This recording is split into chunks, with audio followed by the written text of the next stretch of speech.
The doorbell rang at exactly 8:17 on the morning of my 75th birthday. I wasn't expecting anyone. My family hadn't mentioned plans to visit, but hope flickered briefly as I smoothed my cardigan and made my way to the door. A teenage delivery boy stood on my porch, holding a small bouquet of roses that had clearly seen better days. Half the petals were already browning at the edges. "Delivery for Eleanor Jenkins," he muttered, thrusting the flowers toward me without making eye contact. "Thank you," I said, accepting the sad little arrangement. The boy was already halfway down my walkway, eager to escape the awkward duty of delivering what was obviously a last-minute, obligatory gift. Inside, I searched for a card, eventually finding a small envelope tucked among the wilting blooms. The handwriting was my daughter-in-law Patricia's, recognizable by its rigid, angular strokes. "Happy birthday, Mom. Love, Andrew, Patricia, and the kids." 5 words. No exclamation point. Not even a proper signature from my son. I placed the bouquet on my kitchen table, next to the small cake I'd bought myself yesterday. 75 years on this earth, 48 of them spent married to Richard, 9 as his widow. And this was what my birthday had become, wilted roses and silence in a house that once rang with laughter. My phone chimed with an incoming video call. Andrew's face appeared on the screen, his perfect white teeth gleaming in what I recognized as his client smile, professional, practiced, and utterly devoid of genuine warmth. "Happy birthday, Mom!" His voice was too loud, too jovial. Patricia leaned into the frame, her blonde highlights freshly done, designer sunglasses perched on her head. "Thank you, dear," I replied, studying their background. They appeared to be in a living room, but something seemed off. "How are things at home?" "Oh, busy as always. The kids are at school, and we're just—" A waiter in a crisp white shirt appeared behind them, speaking rapid French as he set down 2 espresso cups. "Voilà, monsieur, madame. 2 cafés." Andrew's face froze momentarily before he recovered. "Thanks. We ordered coffee delivery. New service in the neighborhood." He angled the phone away from the distinctly European cafe setting. "How convenient," I said, my voice steady despite the realization crashing through me. "And where exactly is this neighborhood service delivering to?" Patricia jumped in, her laugh brittle. "Oh, Andrew's working from home today. We're at the house." As if on cue, the Eiffel Tower appeared in the window behind them as someone moved a curtain. "I see," I said quietly. "And is the Eiffel Tower a new addition to your backyard? Or have you perhaps taken a trip you forgot to mention?" The call ended abruptly. Whether intentionally or due to connection issues, I couldn't be sure. But the truth was crystal clear. My family was in Paris on my birthday, lying to my face about it. With hands that refused to tremble despite the hurt blooming in my chest, I opened my laptop, the one Andrew insisted I was too technologically inept to use properly. In 3 clicks, I accessed my bank account online. The withdrawals jumped out immediately. $12,000 2 weeks ago, $5,000 last week, first-class tickets to Paris, luxury hotel reservations, restaurant charges at Michelin-starred establishments, all from my accounts. I scrolled further back. The pattern had been ongoing for months, large withdrawals disguised as investment transfers or property maintenance. My retirement funds steadily drained to finance my son's lifestyle while I carefully budgeted my daily expenses, believing my accounts were dwindling naturally. The truth crashed over me in sickening waves. Andrew, my only child, the boy I'd nursed through pneumonia, the teenager I'd supported through his father's strict discipline, the man whose law school education I'd helped finance after Richard died, had been systematically stealing from me. And not just money. He'd stolen my dignity, my security, my trust. My phone buzzed with a text from Andrew. "Sorry, Mom, bad connection. Call dropped. Have a great birthday. We'll celebrate when we're back from our business trip next week." Business trip. The lie continued. I set the phone down and walked to my husband's study, the one room I'd kept exactly as Richard left it, the imposing oak desk where he'd worked on cases, the wall of leather-bound law books, the portrait of the 2 of us on our 40th anniversary. "They think I'm a fool, Richard," I said to the empty room. "Our son thinks I'm a doddering old woman who won't notice being robbed blind."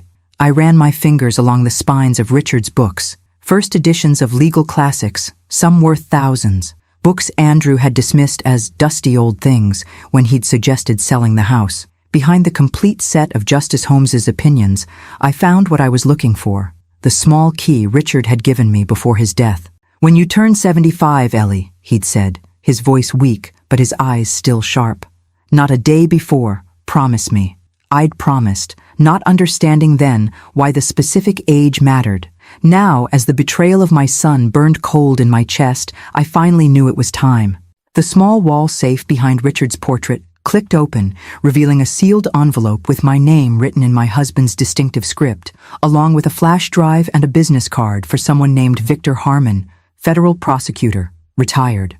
As I held the envelope, a notification chimed on my phone, a social media alert from Patricia's account.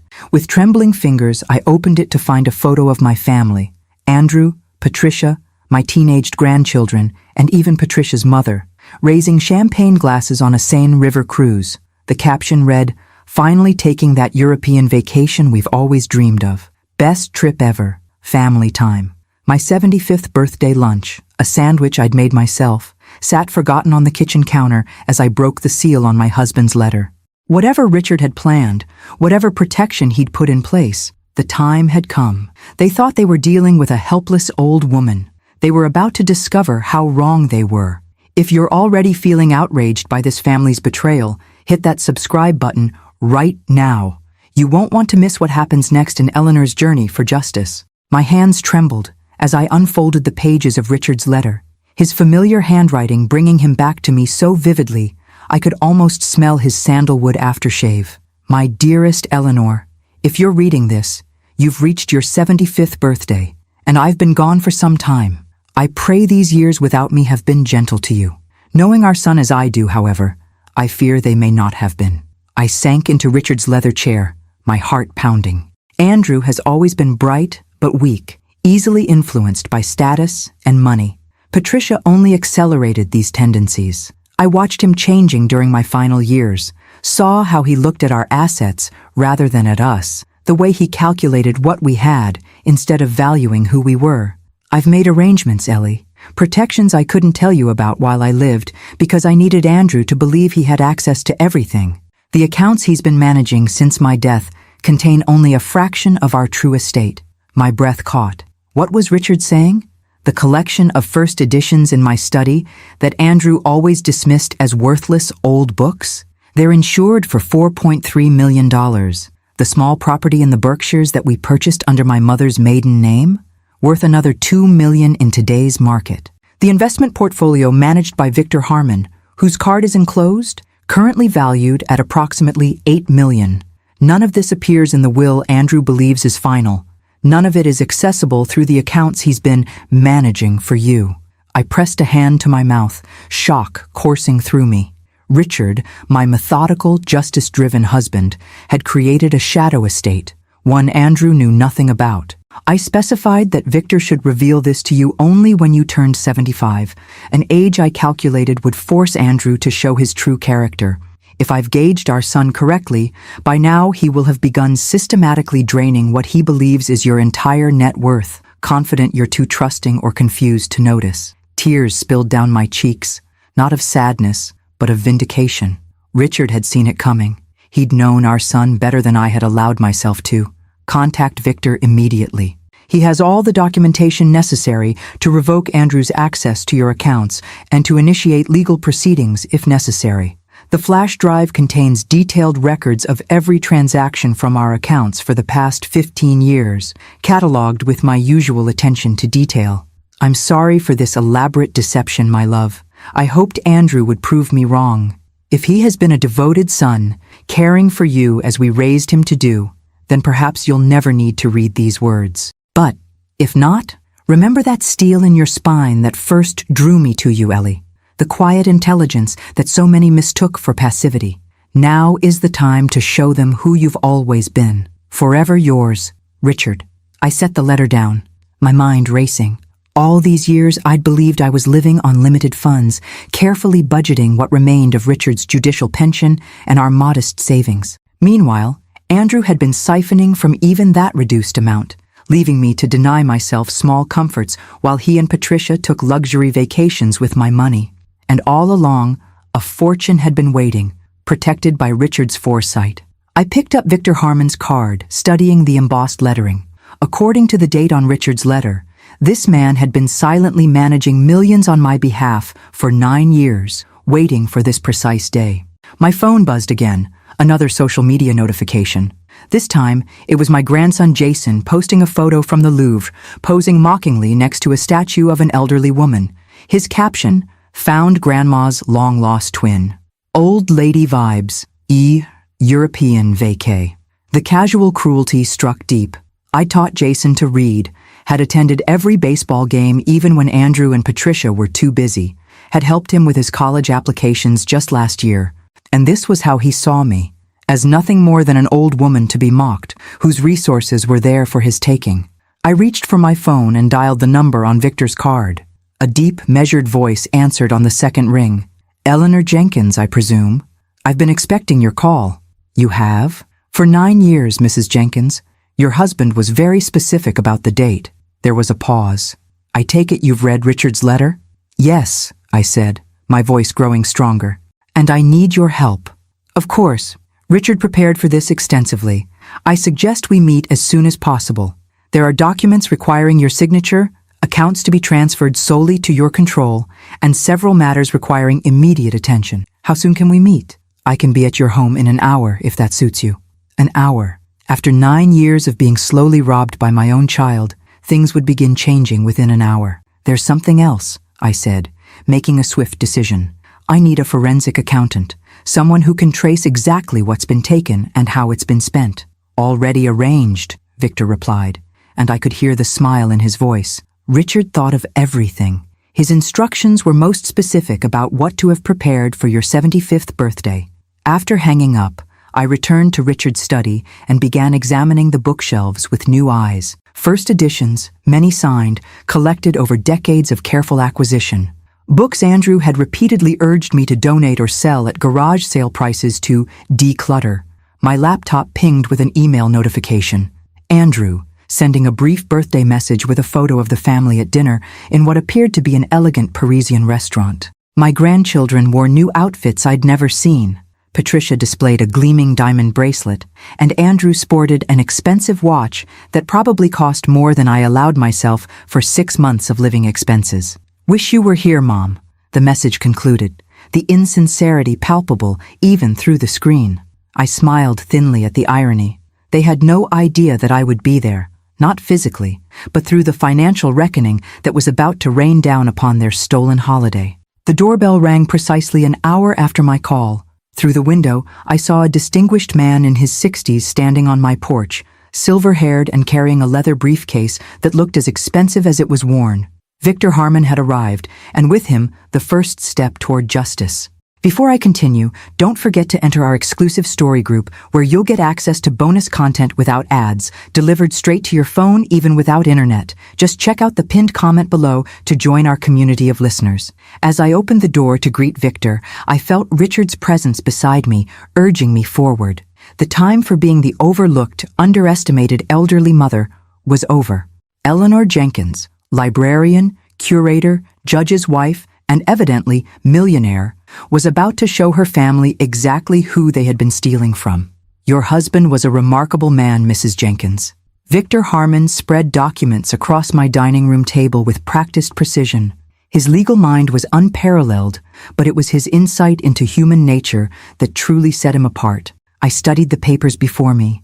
Account statements, property deeds, investment portfolios, tangible proof of Richard's elaborate safeguards. "He anticipated everything," I murmured, tracing my finger over a trust document dated 2 weeks before Richard's death. "Even how Andrew would react once given access to what he thought was our entire estate." Victor nodded gravely.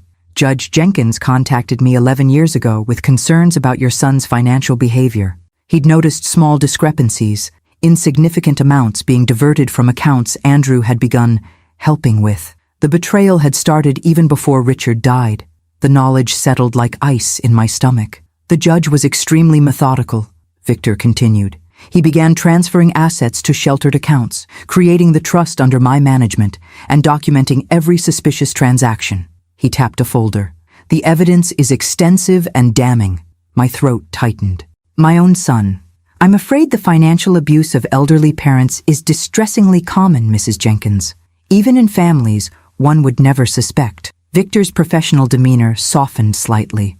Richard wanted to protect you, but he also wanted to give Andrew a chance to prove him wrong. By waiting until I turned 75. Exactly. It gave Andrew time to either demonstrate his trustworthiness or, he trailed off diplomatically, or reveal himself as a thief, I finished bluntly. Victor nodded. The first step is securing your immediate financial independence. I've prepared the paperwork to revoke Andrew's power of attorney and transfer control of all accounts solely to you. As I signed document after document, a notification pinged on my phone, an automatic alert from my credit card. A $3,700 charge at a designer boutique in Paris. Patricia, no doubt, enjoying another shopping spree with my supposedly dwindling funds. They have no idea what's coming, do they? I asked, almost to myself. No, Victor confirmed. And there's one more thing Richard wanted you to know today. He pulled out a final document from his briefcase. It's about the library collection. I frowned. The first editions in Richard's study? Not just those, the entire Jenkins collection at the Savannah Rare Books repository. My confusion must have shown on my face. You didn't know, Victor realized. Richard established a specialized collection at the repository 15 years ago. Rare legal texts, first editions, historical documents. He's been quietly building it for years under a blind trust. It's now valued at over $10 million. The room seemed to tilt slightly. $10 million in books? Richard was a passionate collector with an expert's eye. He leveraged his judicial connections to acquire pieces most collectors never get access to. Victor smiled. And he named you as the sole trustee, with the official title of chief curator. Tears sprang to my eyes. Richard had created not just financial security for me, but a purpose, a role that honored my lifelong love of books and preservation. There's a board meeting next week, Victor added. They're eager to finally meet the mysterious Mrs. Jenkins, who will be taking over direction of the collection. I wiped my eyes, overwhelmed by Richard's foresight and love. Even from beyond the grave, he'd found a way to protect both my financial security and my sense of purpose. Now, Victor said, his tone becoming more businesslike, we need to discuss how you want to handle the situation with Andrew. We have several options. Tell me. We could initiate criminal charges for financial elder abuse and fraud. The evidence would likely result in significant jail time. He paused, gauging my reaction. Alternatively, we could pursue civil remedies, recovering the stolen funds without criminal penalties.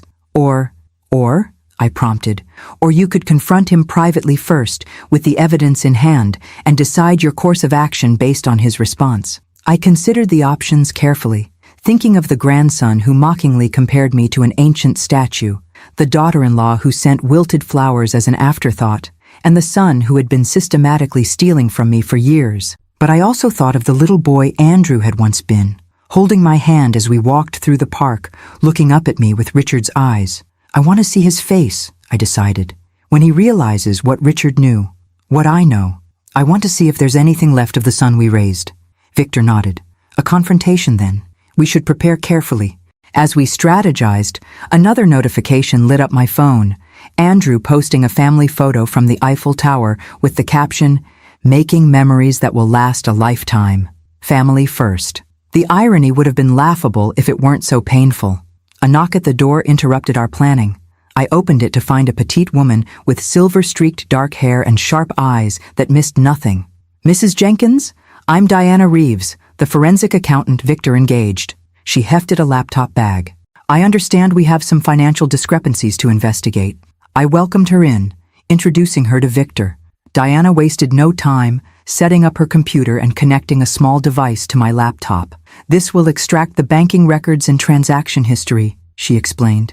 "Based on the preliminary data Victor shared, I've already identified several suspicious patterns." Her fingers flew over the keyboard. "Classic signs of systematic financial exploitation, regular withdrawals disguised as legitimate expenses, transfers to accounts you have no access to, credit card charges for items you'd never use." "Like designer boutiques in Paris?" I asked dryly. Diana nodded. "Exactly. And luxury watches, high-end restaurants, premium golf club memberships." She glanced up. "No offense, Mrs. Jenkins, but you don't strike me as an avid golfer with a taste for $500 lunches." "None taken," I assured her. As Diana worked, Victor received a call that took him to the corner of the room. When he returned, his expression was grim, yet satisfied. "That was my contact at your bank, Mrs. Jenkins. All accounts have been successfully frozen and Andrew's access has been revoked. Any pending transactions, including several large ones initiated in the past 24 hours, have been halted." I took a deep breath. "So they'll discover the accounts are frozen while they're still in Europe, most likely within hours when they attempt their next purchase." Victor's tone was professionally neutral, but I detected a hint of satisfaction. My phone began to ring almost immediately. Andrew's name flashed on the screen. "Right on cue," Diana murmured. I stared at the phone, suddenly unsure. This call would be the first salvo in a war I hadn't wanted, but could no longer avoid. Once I answered, there would be no going back to the comfortable fiction that my son cared for me as more than a financial resource. "You don't have to answer," Victor reminded me gently. The phone continued to ring, insistent and demanding, just like Andrew himself. I straightened my shoulders, feeling that steel in my spine Richard had mentioned. 75 years had taught me something about courage, about standing up for myself. It was time to put those lessons to use. "Oh, I'm going to answer," I said, reaching for the phone. "But not quite yet. Let's let him stew a little longer, shall we? After all," I added with a small, determined smile, "I'm just a confused old woman. I probably don't even hear the phone ringing." Victor and Diana exchanged approving glances as I let the call go to voicemail, watching calmly as 3 more calls from Andrew followed in rapid succession. The game had changed, and for the first time in years, I was the one making the rules. "I'd love to hear your thoughts on Eleanor's situation. Have you or someone you know ever faced financial exploitation from family members? Share your experiences in the comments below, and don't forget to like this video if you're enjoying Eleanor's journey to justice." After 6 missed calls, I decided it was time. I nodded to Victor, who positioned himself beside me, ready to document the conversation. Diana continued working, but glanced up, giving me an encouraging smile. I pressed the answer button and activated the speakerphone. "Hello?" I kept my voice deliberately faint, confused, exactly how Andrew expected his elderly mother to sound. "Mom! Finally!" Andrew's voice blasted through the speaker, tension vibrating in every syllable. "There's something wrong with the accounts. The cards are being declined, all of them." "Oh dear," I murmured. "That sounds serious." "It is serious," he was nearly shouting now. "We're in—" He caught himself. I'm trying to handle some important transactions, and nothing's going through. The bank says the accounts are frozen." "Frozen," I repeated, infusing my tone with helpless bewilderment. "Why would they be frozen?" "That's what I'm asking you." His control was slipping. "Did you go to the bank? Did you talk to anyone about our finances?" Our finances. The possessive pronoun hung in the air, audacious in its presumption. "Well," I said slowly, "now that you mention it, I did speak with someone today. A very helpful gentleman about some paperwork that needed my signature." "What paperwork?" Andrew's voice sharpened with alarm. "Who was this person?" "He said his name was Victor. Victor Harmon." I glanced at Victor, who was recording the call, his expression impassive. He knew Richard. The silence that followed was so profound, I could hear street noises from Paris in the background. "Victor Harmon," Andrew finally repeated, his voice oddly flat. "Did he say what he wanted?" "Oh, something about a trust Richard set up, and accounts I didn't know about." I paused, deliberately. "And a collection of books worth millions. Isn't that remarkable, Andrew? Books that you've been telling me to get rid of for years." Another silence, longer this time. When Andrew spoke again, his tone had changed completely. Gentler, persuasive, the voice he used when trying to convince me to sign documents without reading them. "Mom, listen to me carefully. This man Harmon, he's not who he claims to be. Dad never mentioned him to me, which means he's likely a con artist targeting vulnerable seniors." Victor raised an eyebrow, but remained silent. "Is that so?" I kept my voice mild. "Absolutely. These scammers are sophisticated. They research families, learn personal details, then swoop in with elaborate stories to gain trust." Andrew was warming to his narrative now. "You need to call the bank immediately and restore my access. I'll fly home right away and sort this out." "Fly home?" I feigned confusion. "From where, dear? I thought you were at the house." The momentary hesitation told me he'd forgotten his own lie. "I had to make an emergency business trip. Look, that's not important right now. What matters is protecting you from this Harmon person. And the accounts? The ones that are frozen? Once my access is restored, I'll make sure everything is secure. His voice softened further, taking on the patronizing tone I'd grown to hate. You know you don't understand financial matters, Mom. That's why Dad put me in charge of everything. Did he? I let a hint of steel enter my voice. Is that what Richard did, Andrew? Put you in charge of me? Something in my tone must have alerted him. Mom, what's going on? Who's there with you?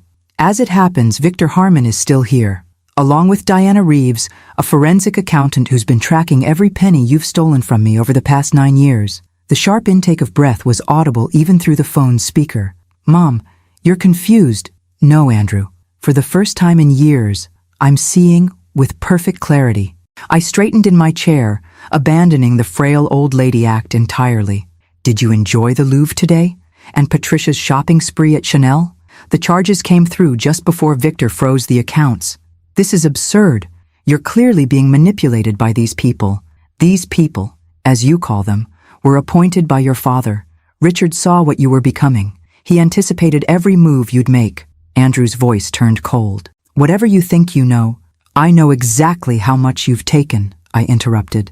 $347,000 over the past 9 years, according to Diana's preliminary analysis. Money transferred from accounts you had fiduciary responsibility for. That's not just immoral, Andrew. It's criminal. You can't prove anything. Diana looked up from her computer and nodded firmly. Oh yes, we could. Every transaction is documented, I informed him. Every penny traced.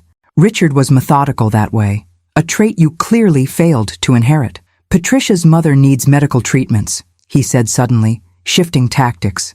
The kids' college funds, business setbacks. You have no idea what pressures we're under. Pressures that justify luxury vacations, designer shopping sprees, lies about where you are on my birthday. My voice hardened. Where is my granddaughter right now, Andrew? Is Emily with you in Paris? The guilty silence confirmed what I'd suspected. Emily, my quietest grandchild, the bookish one who still visited me regularly, wasn't in the social media photos. They'd left her behind while stealing my money to fund their European adventure. Emily had summer courses, he finally muttered. She couldn't get away. Or perhaps she'd refused to participate in the charade. Here's what happens now, I said, my voice steady with newfound authority. You will no longer have access to any of my accounts. The power of attorney you've abused has been revoked. When you return from the vacation my retirement paid for, we will meet with Victor and Diana to discuss restitution options. Restitution? He sounded genuinely shocked. You can't be serious. We're family. Yes, we are, which makes your betrayal all the more reprehensible. I paused, allowing the weight of the moment to settle. Enjoy the remainder of your trip, Andrew. I suggest you book a cheaper hotel. Your credit limit has been significantly reduced. Mom, wait. I ended the call, my hand trembling slightly despite my resolute tone. 9 years of manipulation, of careful conditioning, to make me doubt myself, to make me feel dependent, all unraveling in a single conversation. Well done, Mrs. Jenkins, Victor said quietly. Diana nodded in agreement. That was impressive. Most victims of financial exploitation struggle to confront their abusers so directly. I'm not most victims, I replied, surprising myself with the conviction in my voice. And I'm no longer a victim at all. My phone immediately began ringing again. Andrew, then Patricia, then Andrew once more. I silenced it and turned to my new allies. What happens next? Victor consulted his notes. The accounts are secured. I've engaged a security service to monitor your home while Andrew is away. Tomorrow, we meet with the directors of the Jenkins collection to formalize your role. As for legal proceedings against your son, that decision can wait, I said firmly. First, I want to see my granddaughter Emily. Diana looked up from her computer. According to these records, she's attending summer literature courses at Savannah College. Campus is just 20 minutes from here. I nodded, a plan forming. Perfect. I think it's time Emily learned about her literary inheritance, don't you? The Jenkins collection will need a successor curator eventually. As Victor made arrangements for tomorrow's meetings, I found myself drawn back to Richard's study, to the books Andrew had dismissed as worthless. I ran my fingers along their spines, feeling their significance anew, not just as valuable objects, but as symbols of Richard's foresight and love. My phone pinged with a text from an unknown number. "Grandma, it's Emily. Dad's calling everyone frantically. Are you okay? Can I see you?" The first genuine concern anyone in my family had shown on my birthday. Perhaps not everything was lost after all. "Yes, dear," I replied. "I'm more than okay, and we have so much to talk about." The knock on my door came at precisely 7 that evening, 3 gentle raps that I recognized immediately as Emily's. Unlike her brother's impatient pounding or her parents' authoritative knocking, Emily's touch had always been tentative, considerate. I opened the door to find my granddaughter standing on the porch, her dark hair swept into a messy bun, glasses slightly askew, and an oversized canvas bag slung over her shoulder, likely filled with books, as always. "Grandma!" she breathed, relief washing over her face. "You're really okay." "Of course I am," I assured her, opening my arms. She stepped into my embrace, holding me tightly. "Happy birthday," she whispered. "I'm so sorry I didn't come earlier. I was in the library all day and didn't see Dad's texts until an hour ago." I ushered her inside, noting the shadows under her eyes and the tension in her shoulders. "You've been caught in the middle of something, haven't you?" Emily sighed, placing her bag on the floor with the care of someone who treasures its contents. "Dad called me 6 times. He sounds frantic. Something about accounts being frozen and you being taken advantage of." She looked at me directly. "But that's not what's happening, is it?"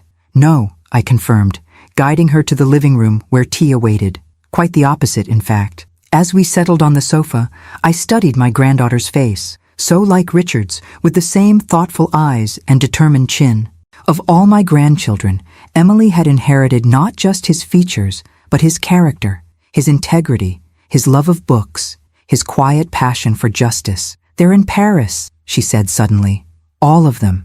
Dad, Mom, Jason, Michael, even Grandma Patricia." "I know. They told me it was a last-minute business trip, that you knew about it." She twisted her hands in her lap. "But they invited me weeks ago. I said no because I knew it was your birthday, and I couldn't understand why they'd plan a trip now." I felt a rush of warmth toward this thoughtful young woman. "You didn't want to miss my birthday." "Of course not." Emily looked puzzled that it would even be a question. "But then Jason posted those photos from the Louvre, and I realized they'd been planning this for months. They lied to me, and they abandoned you on your birthday." Her voice cracked slightly. "Using your money, apparently, from what Dad was saying." I poured the tea, giving myself a moment to decide how much to share. Emily was 21, an adult, but still caught between loyalty to her parents and her own sense of right and wrong. "Your father has been managing my finances since Grandpa died," I began carefully. "Today, I discovered he's been systematically diverting funds for his own use for years. The European vacation is just the latest example." Emily's face fell. "I was afraid it was something like that. Dad's been different lately, more secretive. Mom keeps buying expensive things, then acting weird when I ask about them." She set down her teacup. "Last month, I overheard them arguing about maintaining appearances and keeping up with expectations, even if they had to borrow from Mom's accounts temporarily." "Temporarily," I repeated dryly. 9 years is quite a lengthy temporary arrangement." 9 years? Emily looked stricken. "Since Grandpa died? They've been stealing from you all this time?" I nodded, then decided Emily deserved the full truth. "What your father doesn't know, what he discovered today when the accounts were frozen, is that your grandfather anticipated this. He created a separate estate, much larger than what Andrew thought existed, and arranged for it to be revealed to me on my 75th birthday." Emily's eyes widened. "Grandpa set a trap. A test, perhaps," I corrected gently. "One your father failed spectacularly. And now I've revoked his access to my accounts. The gentleman your grandfather appointed to manage the trust is helping me secure everything and explore legal options." I hesitated, then added, "Your father may face serious consequences, Emily. I wanted you to hear it from me first." She absorbed this in silence, her expression thoughtful rather than shocked. Finally, she asked, "What do you need from me, Grandma?" The question touched me deeply. Not, "How could you do this to my father?" or "Surely there's been a misunderstanding," but a simple offer of support. Richard would have been so proud of her. "Actually," I said, "there's something I'd like to show you." I rose and gestured for her to follow me to Richard's study. Emily had always loved this room, often curling up in the corner armchair with one of her grandfather's books during family visits. Now, she looked around with fresh appreciation as I explained about the first editions, the valuation, and the larger collection at the Savannah Rare Books repository. $10 million in rare books? She whispered, running her fingers reverently along a shelf. And Dad wanted you to sell these at a garage sale? Your father never understood the value of things that weren't immediately convertible to cash, I said. Richard knew that. It's why he established the collection in a trust, with me as curator. Emily turned to me, her eyes bright with sudden understanding. And you want me to help with the collection? Eventually, perhaps, if you're interested. You're studying literature and library science after all. I smiled at her surprised expression. Yes, I know about your double major, even though your father dismisses it as impractical. Dad says I should switch to business or pre-law, she admitted. Something with actual career prospects. Richard and I always believed in following one's passion, I told her. The Jenkins collection will need dedicated custodians for generations to come. Someone who understands both the financial and the cultural value of what we've preserved. Emily looked around the study with new eyes, seeing not just beloved books, but a legacy, a purpose. I'd be honored to learn, she said softly. But what about Dad? What happens when they come home from Europe? I sighed, the weight of that inevitable confrontation settling on my shoulders. That remains to be seen. Much depends on how your father responds when he returns, whether he shows any genuine remorse, any understanding of the damage he's done. He'll be angry, Emily warned. And Mom will be worse. I'm prepared for that. I straightened, feeling that core of strength Richard had always seen in me. I'm done being the convenient ATM, the silent grandmother who doesn't question when her retirement funds vanish while her family vacations without her. Emily impulsively hugged me. I'm so sorry they did this to you, Grandma. I should have realized something was wrong. You're the only one who remembered my birthday without prompting, I reminded her, returning the embrace. And you chose to stay behind rather than participate in their deception. That matters, Emily. We spent the next hour discussing the rare books collection and the upcoming meeting with the repository board. Emily's knowledge impressed me. She'd clearly been studying preservation and cataloging techniques that would be valuable for the collection's future. As she prepared to leave, her phone buzzed repeatedly. Andrew again, no doubt growing more desperate with each hour the accounts remained frozen. I don't know what to say to him, she admitted, staring at the screen. You don't have to say anything right now, I assured her. This situation is between your father and me. You're not responsible for his actions or for fixing the consequences. Emily nodded gratefully, then reached into her canvas bag. I almost forgot. I brought you something. She handed me a carefully wrapped package. Happy birthday, Grandma. Inside was a beautifully bound edition of Jane Austen's collected works. Not a rare first edition, but a thoughtfully chosen gift from a granddaughter who knew her grandmother's tastes. It's perfect, I said, genuinely touched. Thank you, Emily. After she left, I returned to Richard's study, placing Emily's gift on his desk. You were right about her, Richard, I said to the empty room. She has your integrity, your love of learning. Andrew may have disappointed us, but Emily gives me hope. My phone chimed with another text from Andrew, his 10th since our confrontation call. This is a terrible misunderstanding. Patricia and I are cutting the trip short. We'll be home in 2 days to sort everything out. Please don't do anything rash before we talk. I smiled at his choice of words. Rash would be describing my actions after a lifetime of careful deliberation. Rash would be allowing this exploitation to continue one day longer. No, what I was doing wasn't rash at all. It was long overdue. I texted Emily to confirm our meeting at the repository tomorrow, then prepared for bed, setting out clothes for my first day as official curator of the Jenkins collection.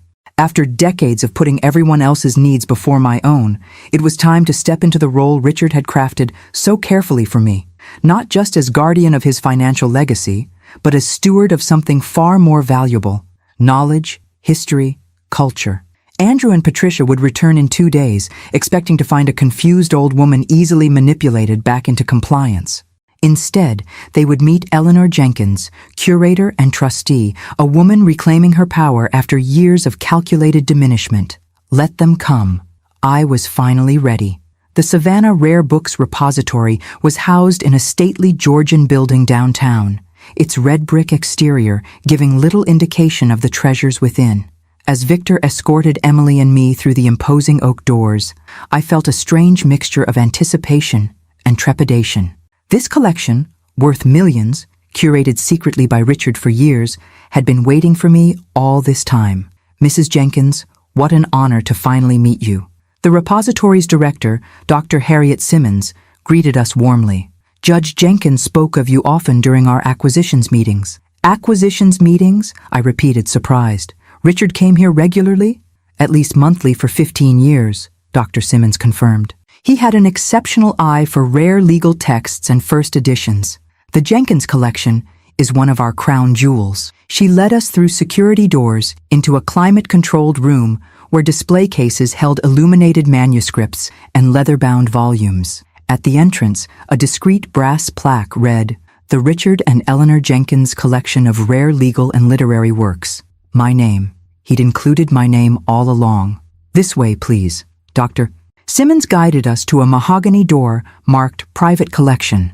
"The board is waiting to meet you." Inside, 8 people rose as we entered. Distinguished academics and collectors who had apparently been working with Richard for years on a collection I'd known nothing about. They greeted me with respect, bordering on reverence, shaking my hand and expressing condolences for Richard's passing, as if it had happened recently, not 9 years ago.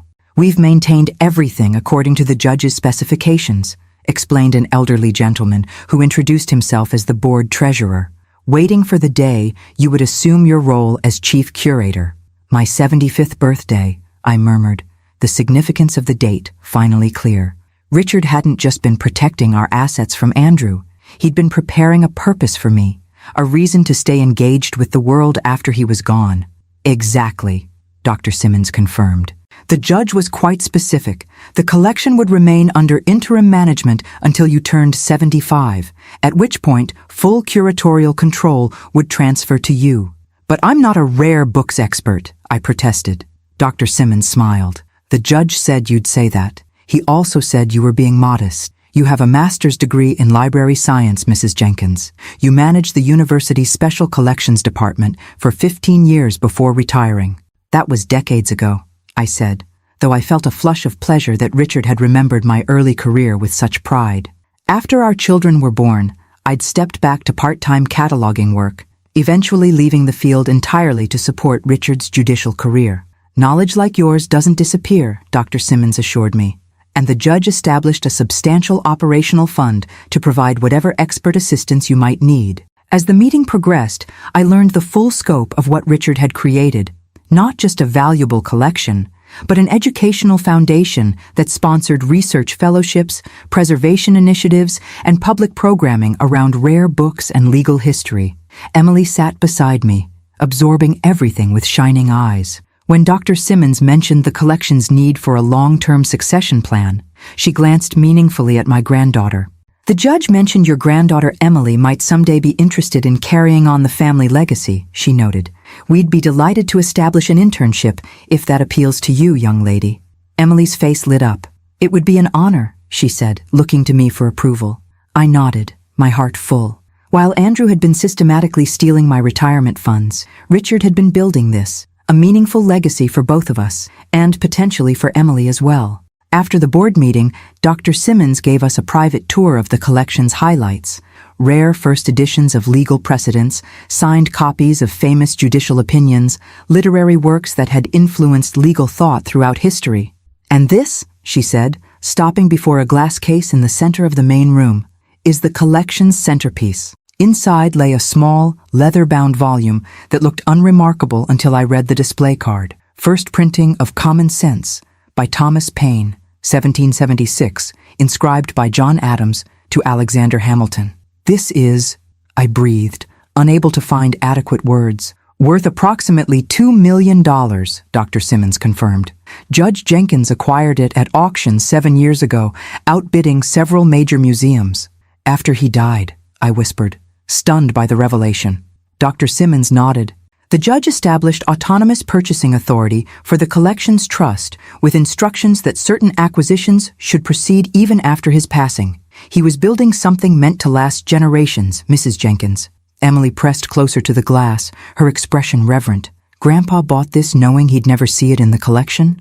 The judge had remarkable foresight, Dr. Simmons said, and faith in those he left behind. She glanced at me with a knowing smile. He said his Eleanor would understand the value of patience, of planning for a future beyond one's own lifetime. As we completed the tour, Victor rejoined us, having spent the morning with the repository's legal team, finalizing the transfer of curatorial authority. "Everything is in order, Mrs. Jenkins," he reported. "The board has formally acknowledged you as chief curator, with full discretionary control over acquisitions, programming, and staffing." "Including internships?" I asked, glancing at Emily. "Absolutely. The operational endowment includes funds specifically designated for educational initiatives and succession planning." He handed me a folder. "These documents outline your authorities and responsibilities. The annual budget is quite generous." I opened the folder to find a figure that made me blink in surprise. "This is the annual budget? Just for operations?" "The judge believed cultural preservation deserved proper funding," Victor said with a small smile. "The acquisition budget is separate and substantially larger." As we prepared to leave, Dr. Simmons handed me a small box. "The judge left this for you, to be delivered when you assumed your role as curator." Inside was a key, antique brass, clearly symbolic rather than functional. Attached was a note in Richard's handwriting, "For Eleanor, who always held the key to everything that mattered. The collection is yours now, as it always has been in spirit. Use it wisely, my love." Tears pricked my eyes as I clutched this final gift from my husband. All these years, while I'd thought I was merely surviving his absence, Richard had been quietly ensuring I would eventually thrive. Outside the repository, Emily hugged me impulsively. "Grandma, this is incredible! The collection, the internship opportunity. It's like Grandpa planned the perfect future for both of us." "He always did think ahead," I said, smiling through my tears. My phone buzzed with yet another text from Andrew. "More urgent now, more demanding. Our return flight lands tomorrow at 2 p.m. We need to meet immediately to fix this disaster. I've spoken with our family attorney, their family attorney, not mine, never mine." "Dad again?" Emily asked, noticing my expression. "Yes, they're coming home tomorrow." I straightened my shoulders, feeling newly fortified by the morning's revelations. They expect to find me confused, apologetic, and ready to restore their access to my accounts. But instead, Emily said with a small, fierce smile so like Richard's, "They'll find the chief curator of the Jenkins collection." Exactly. I tucked the brass key into my purse, a tangible reminder of Richard's faith in me. "I think it's time we prepare for their return, don't you? Victor, could you arrange a meeting at my home tomorrow evening? With Diana present to discuss the financial documentation?" "Of course, Mrs. Jenkins." Victor made a note in his calendar. "Would you like me to have legal counsel present as well?" I considered this carefully. "Yes, but not confrontational counsel. Someone measured, reasonable. This is about establishing boundaries and consequences, not burning bridges entirely." Despite everything, Andrew was still my son. His children, especially Emily, were precious to me. If there was a path forward that didn't involve criminal charges, I wanted to find it. Richard, I thought, would have wanted that too. Justice tempered with mercy when possible. "Emily, will you join us tomorrow?" I asked my granddaughter. She hesitated. "You mean, be there when Dad and Mom return? When they find out about everything?" "Only if you're comfortable," I assured her. "This isn't your battle." Emily squared her shoulders in a gesture so reminiscent of Richard that it made my heart ache. "I'll be there, Grandma. You shouldn't face them alone." As we drove home, I reflected on the whirlwind changes of the past 24 hours. Yesterday morning, I'd been a supposedly helpless widow eating a solitary birthday lunch while my family vacationed with stolen funds. Now I was the chief curator of a multi-million-dollar collection, with financial independence restored and a clear purpose for my remaining years. All because Richard had seen what I couldn't, or wouldn't, see in our son, and had planned accordingly. All because he'd recognized strength in me that I'd forgotten I possessed. Tomorrow would bring confrontation, difficult truths, and painful reckonings. Andrew and Patricia would not surrender their sense of entitlement easily. But for the first time in years, I felt fully prepared to stand my ground, to claim my rightful place not as a convenient source of funds, but as a woman of substance, purpose, and determination. Let them come home to find their accounts empty and their assumptions shattered. I was finally ready. Don't forget to subscribe to our channel and hit the notification bell to make sure you don't miss the next chapter of Eleanor's journey. Will her son face justice for his actions? How will the family respond when they discover the truth? Leave your predictions in the comments below. I arranged the living room carefully for maximum impact. Richard's leather chair for me, positioned with quiet authority at the head of the room. The antique coffee table held neat stacks of financial documents Diana had prepared, color-coded and flagged for easy reference. On the side table, the brass key from the repository, my curator's credentials, and the folder outlining the Jenkins collection's true value. Victor arrived first, accompanied by Catherine Ellington, a poised attorney specializing in elder law. Diana came next, carrying additional financial records and a laptop for presentation. Emily slipped in shortly after, her face pale but determined as she took the seat beside me. "Are you sure about this?" she whispered. "You don't have to confront them so directly. The lawyers could handle everything." I patted her hand. "Some things need to be said face to face, dear. Some truths need to be witnessed." The doorbell rang at precisely 6:30 p.m. Through the window, I could see Andrew pacing on the porch, Patricia standing rigidly beside him. Neither looked happy. "Showtime," Diana murmured as Victor moved to answer the door. Andrew burst in before Victor could properly usher them inside. "Mother, what the hell is going on? Do you have any idea what you've—" He stopped abruptly, taking in the assembled group. "Who are all these people? Emily? What are you doing here?" "Hello, Andrew. Patricia." I kept my voice calm, controlled. "Please have a seat. We have much to discuss." Patricia remained standing, her designer outfit crumpled from travel, her expression thunderous. "We don't need a committee meeting.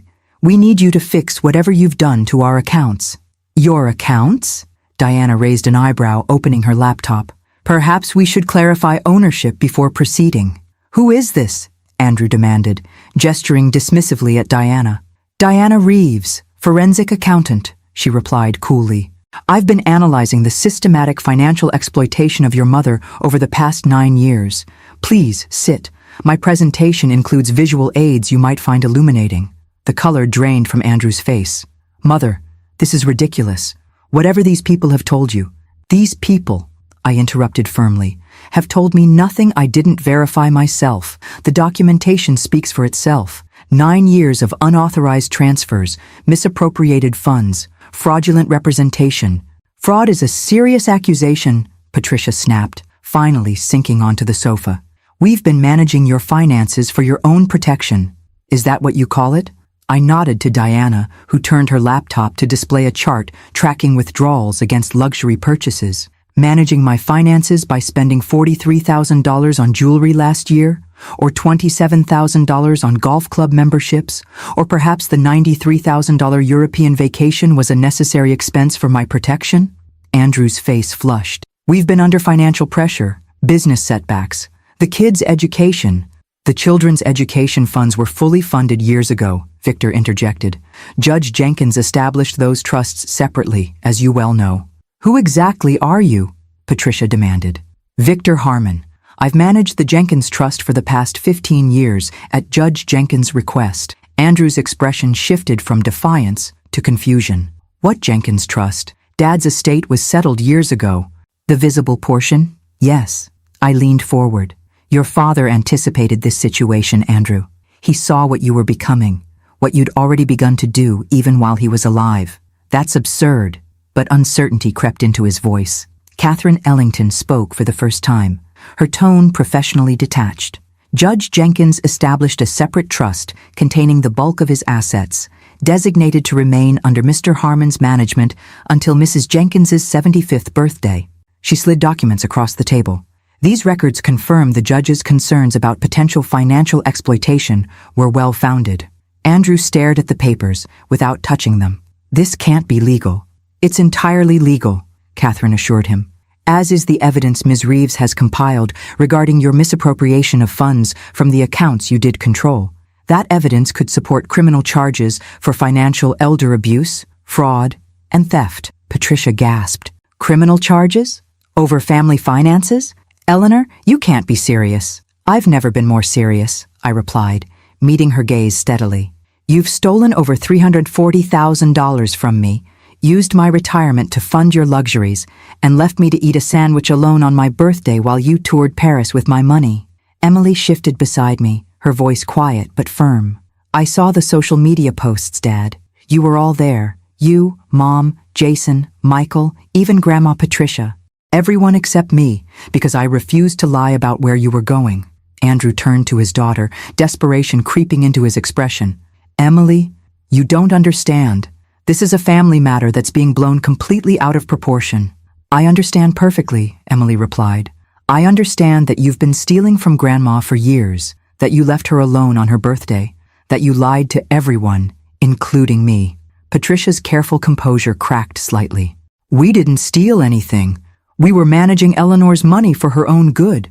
She has no idea about finances. Richard always handled everything. Did he? I removed Richard's letter from the folder and read aloud. Remember that steel in your spine that first drew me to you, Ellie. The quiet intelligence that so many mistook for passivity. I looked up. Your father never saw me as helpless, Andrew. That was a fiction you created to justify your actions. Andrew ran a hand through his hair, a gesture of frustration I remembered from his childhood. This is insane. Dad would never have gone behind my back to set up some secret trust. And yet he did, Victor confirmed.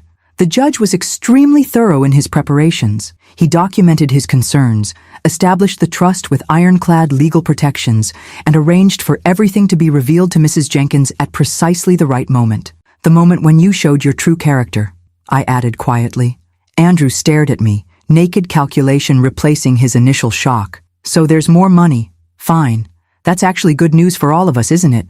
We can sort out this misunderstanding and move forward as a family. His assumption, that after everything he would still have access to these newly revealed assets, left me momentarily speechless. Diana cleared her throat. Perhaps this would be a good time to discuss the restitution plan. Restitution? Patricia echoed incredulously. For the misappropriated funds, Diana clarified. We've prepared several options, ranging from structured repayment to liquidation of assets. Of course, these civil remedies would be in lieu of criminal charges, should Mrs. Jenkins choose that route. The reality of their situation finally seemed to dawn on Andrew and Patricia. This wasn't a misunderstanding to be smoothed over.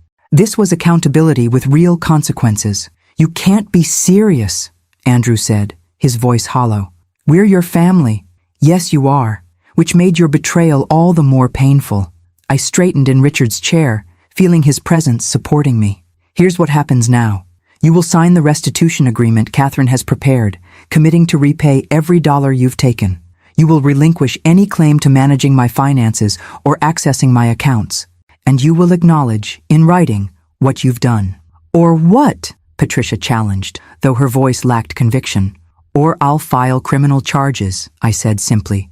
The evidence is comprehensive and irrefutable. Financial elder abuse carries significant penalties in Georgia, including potential prison time.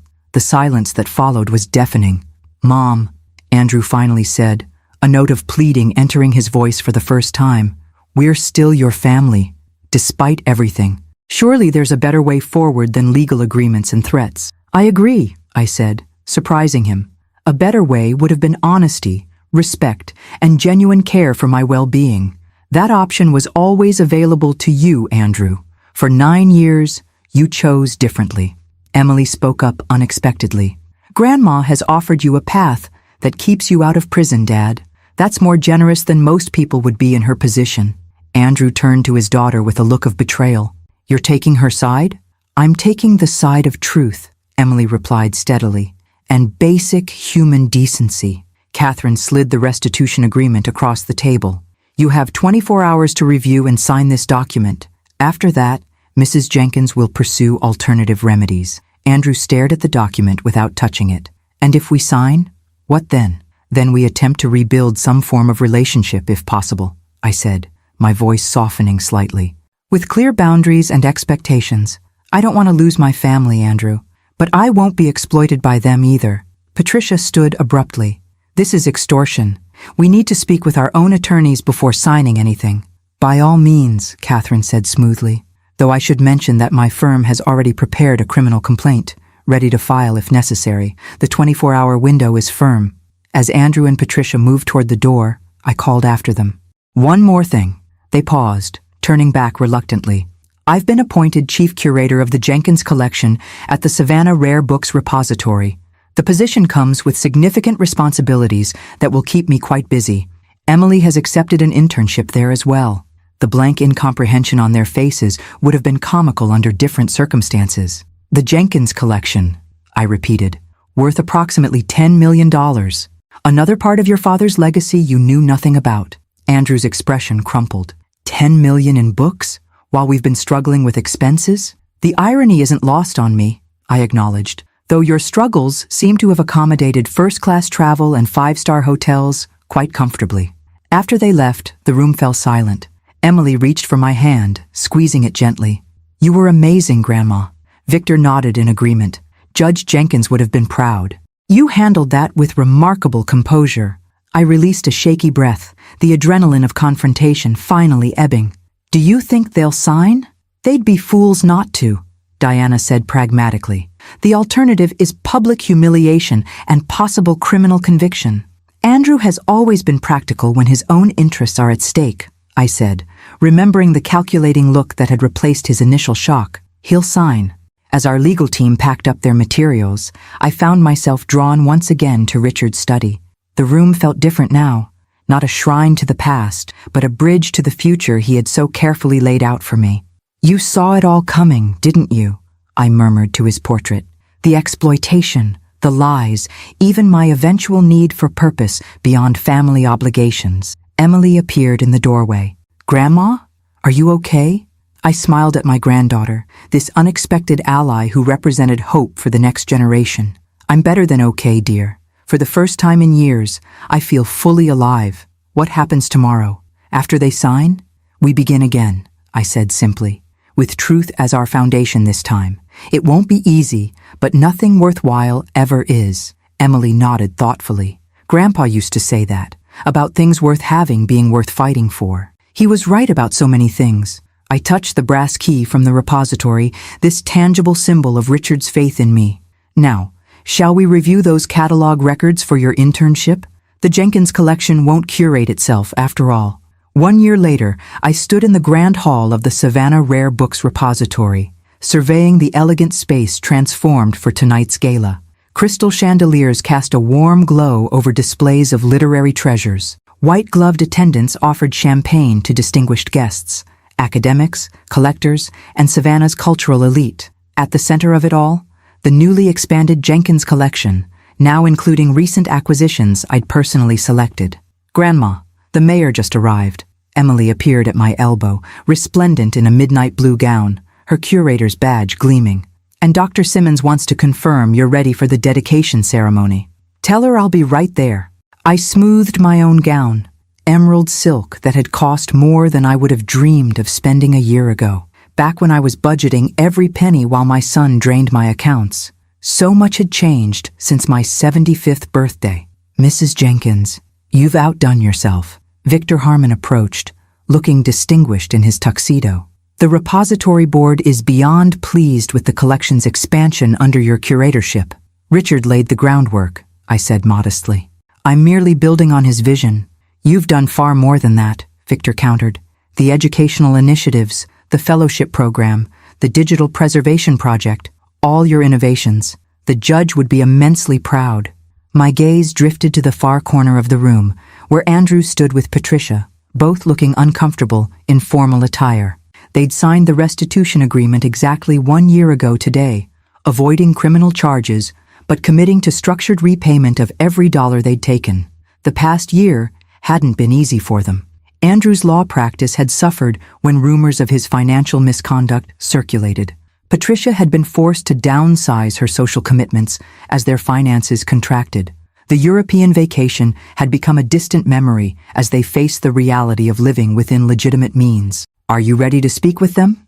Victor asked, following my gaze. As ready as I'll ever be, I replied. Our relationship had been cautiously rebuilding. Stilted family dinners, carefully neutral conversations, gradual steps toward something resembling respect, if not the easy trust we'd once shared. Andrew had met every restitution payment deadline, though I suspected Patricia resented each one bitterly. I made my way across the room, accepting congratulations from guests as I passed. When I reached Andrew and Patricia, I noticed the strain around their eyes, the forced quality of their smiles. "Mother," Andrew nodded stiffly. "Congratulations on the gala. It's quite impressive." "Thank you for coming," I said. "It means a great deal to have family here tonight." Patricia glanced around at the opulent surroundings, the wealthy patrons, the priceless books displayed in illuminated cases. "The collection seems to be thriving," she observed, a hint of bitterness seeping through her polite veneer. "It is," I confirmed. "The new acquisitions have attracted significant scholarly attention." Andrew shifted uncomfortably. "Emily seems to be taking to her role here." I followed his gaze to where my granddaughter was confidently explaining a rare manuscript to an enthralled group of donors. "She has a natural talent for it. The board has already discussed creating a permanent position for her after graduation. A more practical career path than I gave her credit for," Andrew admitted grudgingly. This small acknowledgement, that he had been wrong about Emily's literary interests, represented progress of a sort. A year ago, he would have dismissed the entire repository as a waste of valuable resources. "Mrs. Jenkins, we're ready for the dedication whenever you are, Dr. Rye." Simmons appeared at my side, rescuing me from the awkward conversation. "If you'll excuse me," I said to Andrew and Patricia, "duty calls." As I moved toward the podium, I spotted my other grandchildren in the crowd. Jason and Michael had come at Emily's insistence, looking bored but present, another small step toward family healing. Their social media accounts no longer featured mocking posts about their old lady grandmother.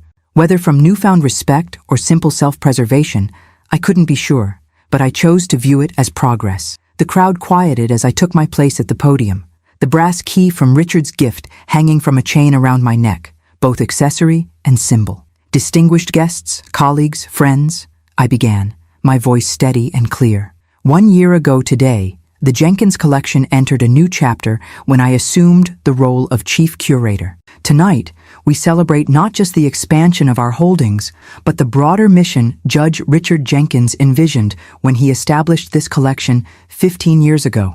As I spoke about preservation, education, and cultural heritage, I saw genuine interest in the faces before me, respect for my knowledge and vision, not the patronizing tolerance Andrew had shown toward his confused mother for so many years. "In honor of this anniversary, I am pleased to announce the establishment of the Jenkins Fellowship for Literary Preservation," I continued. "This annual grant will support emerging scholars in rare book conservation and digital humanities, ensuring that literary treasures remain accessible for generations to come." Applause rippled through the room. From the corner of my eye, I saw Andrew's expression shift from detached politeness to genuine surprise. He hadn't expected this, hadn't anticipated that I would be creating new legacies rather than simply managing the old ones. "The fellowship's initial endowment comes from funds recovered over the past year," I added, meeting Andrew's gaze directly. "Transformed from personal loss into public benefit, from exploitation into education, from betrayal into legacy." A hush fell over the crowd, most unaware of the personal significance behind my words. But Andrew knew, Patricia knew, and from their expressions, they finally understood the magnitude of what they had nearly destroyed. Not just money, but meaning, purpose, impact. After the ceremony, as guests mingled and admired the collection, Emily joined me in a quiet corner. "That was perfect, Grandma," she said, squeezing my hand. "Especially the part about transformation." "It felt right," I admitted, "to acknowledge where the fellowship funding came from, even if only our family understands the reference." "Dad looked like he'd been hit by a truck," Emily observed with a hint of satisfaction. "I think it finally sank in. What he took from you wasn't just money. It was dignity, purpose. And now both have been restored," I said softly, with interest. As the evening drew to a close, Andrew approached me alone, Patricia having retreated to speak with acquaintances across the room. "Mother, he hesitated, uncharacteristically uncertain. "The fellowship is an impressive initiative. Thank you." "Using the restitution money that way?" He struggled visibly with what he wanted to say. "It's not what I expected." "What did you expect, Andrew?" I asked, genuinely curious. He shrugged uncomfortably. "I don't know. That you'd spend it on yourself, travel, luxury items, the things we spent it on, I suppose. That was never who I was." I said gently, which is something you might have remembered had you seen me as a person rather than a resource. His face flushed with shame, a reaction I hadn't seen from him since childhood. I'm beginning to understand that. It wasn't an apology, not explicitly, but it was an acknowledgement, and perhaps that was enough for now. Your final restitution payment is due next month, I reminded him. After that, our financial entanglement will be concluded. And then, he asked, an edge of uncertainty in his voice. And then we continue rebuilding our relationship as mother and son, as family. I straightened my shoulders. With clear boundaries and mutual respect, if you're willing. He nodded slowly, a glimpse of the sun I remembered showing through the facade he'd maintained for so long. I'd like that. As guests departed, and the repository staff began the careful work of returning priceless volumes to their secure storage, I found myself alone in the main gallery. The space felt sacred somehow, not just because of the valuable books it contained, but because of what it represented. Richard's foresight, my renewal, Emily's future. I touched the brass key at my neck, thinking of all it had unlocked, not just the collection, but my own dormant strength, the quiet power Richard had always seen in me, even when I'd forgotten it was there. You were right, Richard, I whispered to the empty room. About everything. From being abandoned on my 75th birthday to presiding over a prestigious cultural institution 1 year later, the journey had been unexpected, painful, and ultimately transformative. They had traveled to Europe using my retirement money, leaving me to eat lunch alone on my birthday. But Richard had prepared for exactly this betrayal, setting in motion a sequence of revelations that would not only protect me financially, but provide purpose for my remaining years.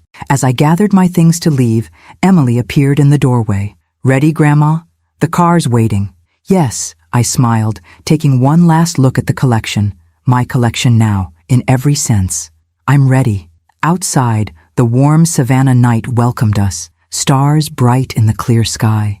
As our car pulled away from the repository, I felt Richard's presence beside me, not as a ghost from the past, but as a partner in creating this unexpected future. They had underestimated me, dismissed me, exploited me, but in doing so, they had inadvertently set me free. At 76, I wasn't merely surviving my later years, I was defining them, on my own terms, with purpose, dignity, and the quiet strength that had been within me all along. Epilogue. 5 years have passed since that transformative 75th birthday. The Jenkins collection has grown into one of the most respected rare book repositories in the Southeast. Emily, now the associate curator, is being groomed to eventually take my place, though at 81, I show no signs of slowing down. Andrew and I have reached a fragile peace, built on his gradual acceptance of boundaries and my willingness to forgive without forgetting. Patricia remains coolly cordial, though I suspect she still resents the lifestyle adjustments forced by the restitution payments. My grandsons visit occasionally, with genuine interest replacing their former condescension. The Jenkins Fellowship has supported 12 promising scholars, their work expanding our understanding of literary preservation in the digital age. Each time I read their research updates, I think of Richard, how he would have delighted in this legacy that extends far beyond our family.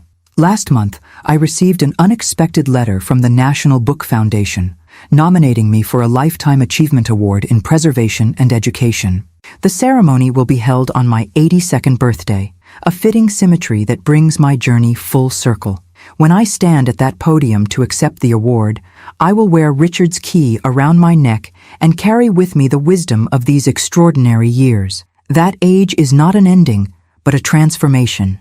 That betrayal, painful as it is, can sometimes be the doorway to unexpected purpose, and that it's never too late to reclaim your power, your dignity, and your right to define your own story. They left me alone on my 75th birthday, never imagining that their betrayal would unlock the most meaningful chapter of my life, a chapter entirely of my own writing. Before I go, I want to thank you for joining me on this journey. If you found inspiration in Eleanor's story of resilience and reinvention, please hit the like button, subscribe to our channel, and share with someone who might need to hear that it's never too late to reclaim your power. Let me know in the comments, what would you have done in Eleanor's situation?